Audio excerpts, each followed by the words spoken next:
Time is the one dimension most of us assume flows steadily forward like an arrow straight through space.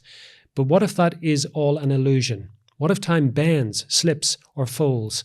And maybe to all this, our consciousness is the key to those secret corridors. Let's cross into the realm of an alternate time here on Things Visible and Invisible.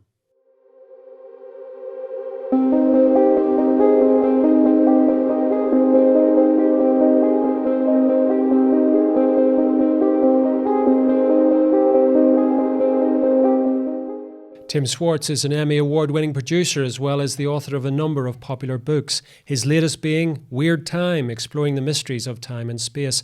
Travelling extensively and investigating paranormal phenomena and other unusual mysteries, he is the co-host of the podcast, the Paracast, and he joins me down the line from his home in Indiana. Tim, welcome to Things Visible and Invisible. Why, thank you very much. It's a real pleasure being with you today. I have to say, when I came across this book, Tim, I was sort of intrigued, fascinated, but also scratching my head. I thought, time, everybody knows the time. You just got to look at a watch. Give us the brief pitch. I know you've worked in film and all the rest. Give us the brief pitch of why the mysteries of time should be something that we're concerned about or even thinking about. Oh, goodness. Well, this actually is my second book about time. I wrote another one about 10 years ago, and it ended up being pretty popular. And I started getting a lot of letters and emails from people who had their own mysterious experiences involving time. So that's I finally decided, with the help of my fellow writers who also contributed to this book, to bring the subject back up again, because it's so fascinating, it's so mysterious, and it's one of these things that you would think that by now physicists would have a better idea about the nature of time.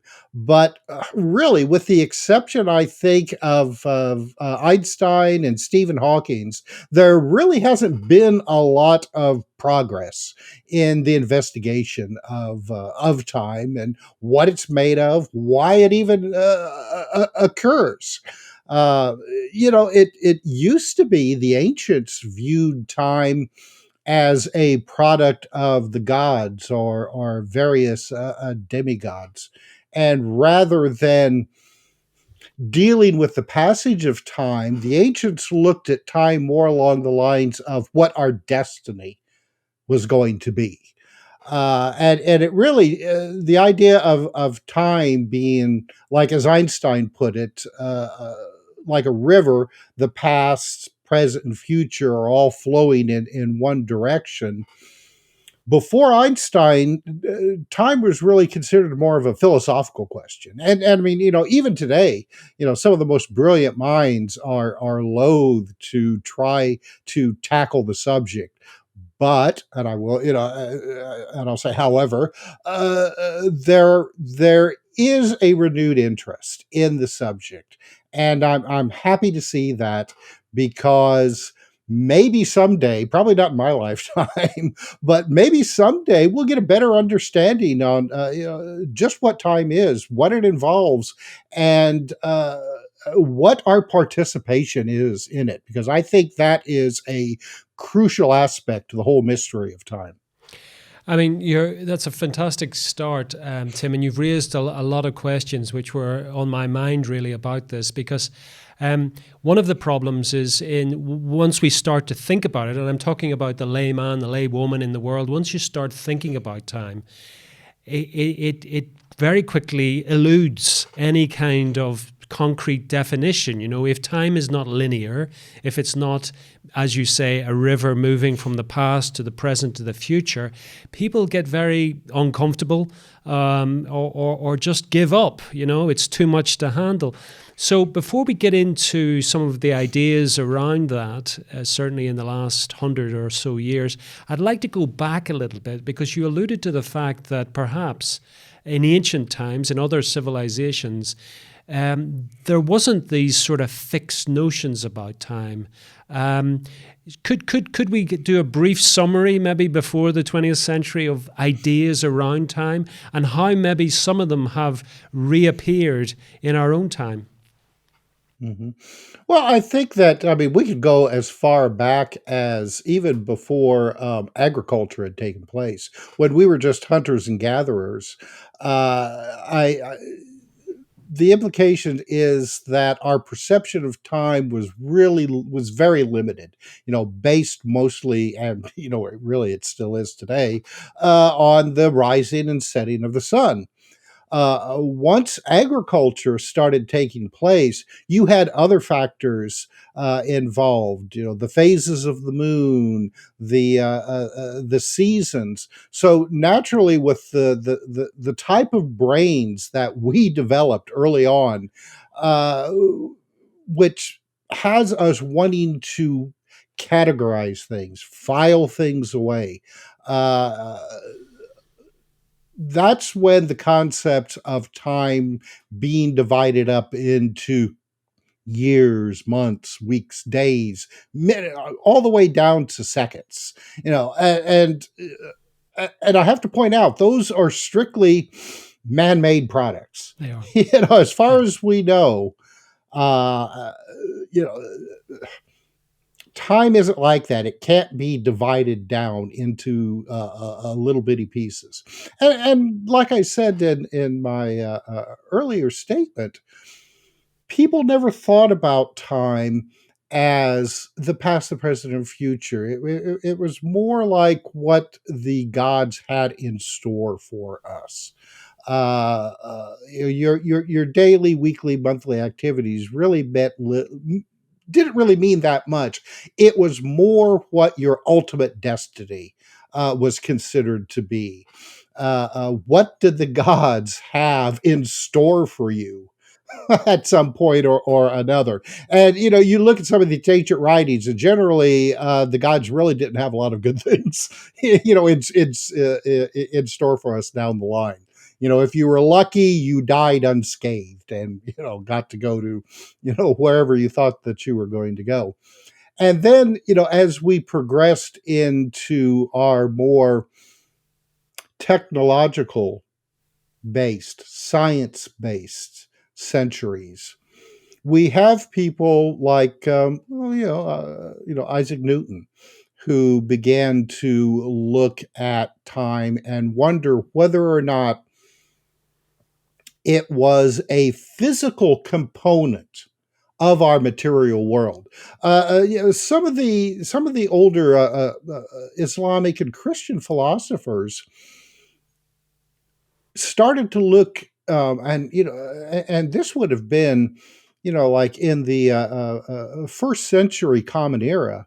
They started to look into some of the more possible, what we'd consider esoteric ideas of time, whether or not it was a product that was originating from inside of ourselves that then was used by whatever deity that you considered to be part of it.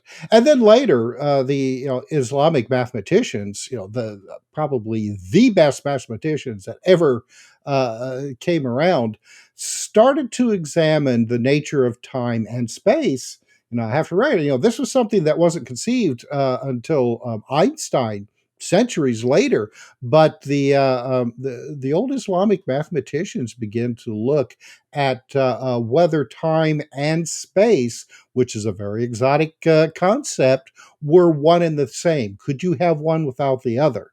And you started to see mathematics starting to come out at that time with examinations on this principle. But then after various dark ages and things like that, all of that was kind of cast aside, and it wasn't until really the 19th and 20th century that we started to develop some of the more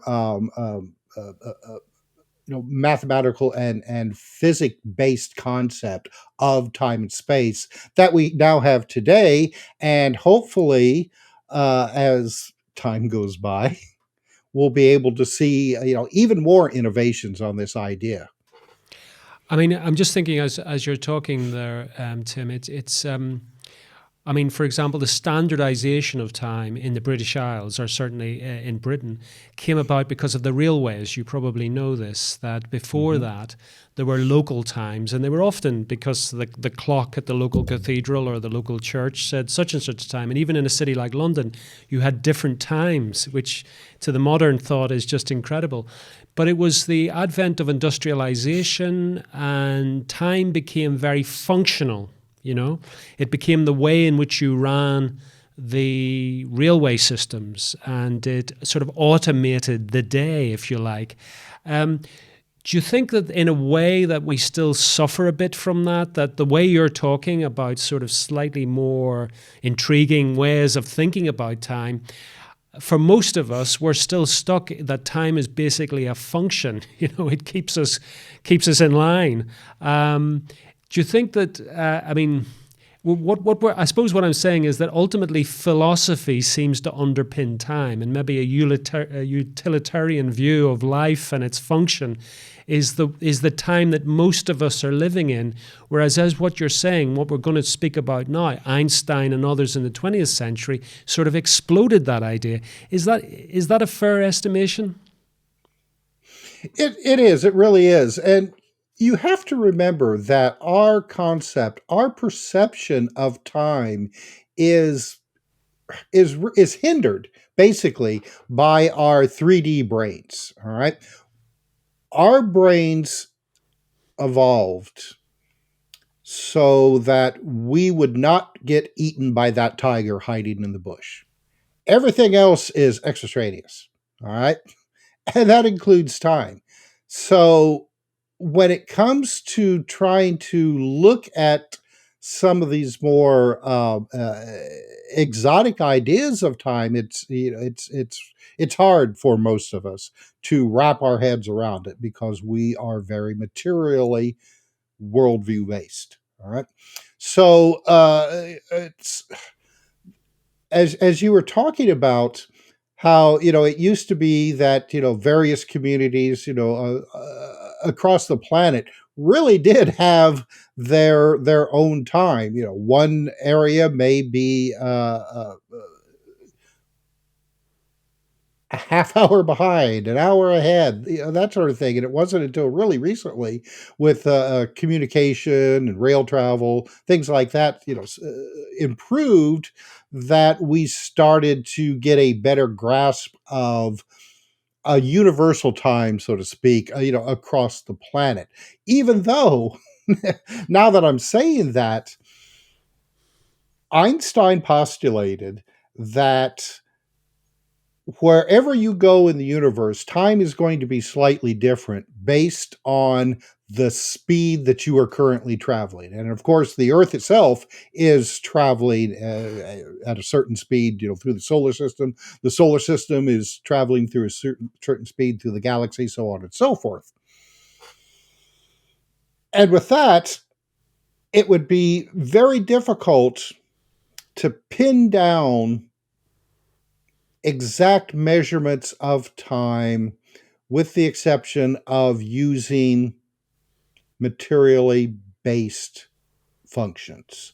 You have the atomic clock. That's about as best you can get, but that is based off of man made calculations. All right. So, saying all that, is time more than just your 3D brain perception? Is it more than the world we see around us? Or is our consciousness an important aspect of time? Without an observer, us, a conscious observer, would time exist? Would any of this exist? And again, this is this. I keep um, I keep going back to these more esoteric ideas of time, but as it's difficult not to, considering what we now know about the mysteries of time and all the things that can happen and have happened and will happen. Well, let's move into the 20th century, and I'm going to ask you to do something, Tim, which I know is a big ask, but I'll ask anyway. Could you, for the laywoman who's watching this show, could you kind of give us an introduction to Einstein's thought on time and why it has a particular relevance to us today? I'll do the best I can. Good. You had Einstein's special theory of relativity, which the most basic idea with it concerning time is that time and space are one and the same. You cannot have one without the other. And when Einstein first came up with this idea in the very early 20th century, it was radical. It was mind blowing, and in fact, he went over it and did revisions a number of times before he was finally satisfied with it.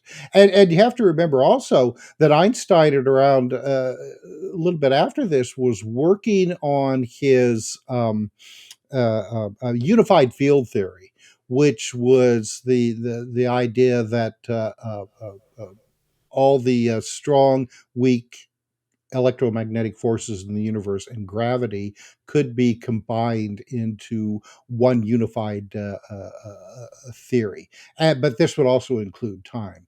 But this always eluded Einstein, and probably the reason why was gravity and time, because time is, since it is a part of space time, one of the same things, it's also affected by gravity. So take, for instance, a massive gravitational field like a black hole. The closer you get to it, the closer you come to the event horizon, the slower time becomes, to the point where if you are caught in this halfway point of circling the black hole or being sucked into it, time grinds to a complete stop.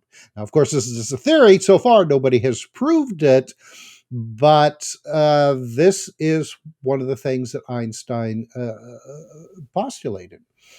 So if that's the case, then time space is an important, the most important. I started to say that, and I'm like, oh, wait a minute, it's not unimportant. It's the most important aspect of the construction of this universe. You cannot have the universe without time. Now, part of this has led some physicists to consider whether or not time actually emerged at the beginning of it all, with the Big Bang. You had the singularity that exploded, and with it came time. So that the very beginning of time was the beginning of the universe, and the end of time will be the end of the universe. Now, again, this was a mind-blowing concept at the time for physicists, that the universe and time had anything to do with each other. Again, like I had pointed out earlier, the concept was that time was more of a philosophical idea rather than something that could be worked with using our modern understanding of physics and quantum mechanics. So I think, in my convoluted way, this is one of the most important aspects, I think, that Einstein conceived when it came to the material universe and time. Thank you. And that was absolutely fascinating, Tim. And you've set it up. Unfortunately, we've come to the end of this episode, but you've set it up nicely for our second part because you've intrigued me now, this idea that time and creation run together and have a sort of symbiotic relationship. And in some ways, that begs the question, which you posed at the very start, what exactly is time? But we'll get into that in the next episode. For now, Tim, tell people where they can find out more about you and where they can pick up one of your many books on this fascinating subject about the mystery of time. Yes, you can find all of my books. The easiest way would be on Amazon.com. Just type in my name, Tim R. Swartz, and they'll all come tumbling out for your reading pleasure, both print and ebooks. The website for our latest book, Weird Time, Exploring the Mysteries of Time and Space, very simple. It's weirdtimebook.com. For now, Tim, thank you so much for coming on Things Visible and Invisible. My pleasure. Thank you for joining us on another episode of Things Visible and Invisible. We're dedicated to uncovering phenomena that challenge our understanding of reality, from ancient enigmas and paranormal encounters to scientific anomalies and forgotten histories. If you enjoyed this journey into the mysterious and unexplained, please consider subscribing to our channel and hitting the notification bell to stay updated on future explorations. Have a personal experience or story that aligns with our investigations? We'd love to hear from you. Visit our website at tvi.show and reach out through our contact form.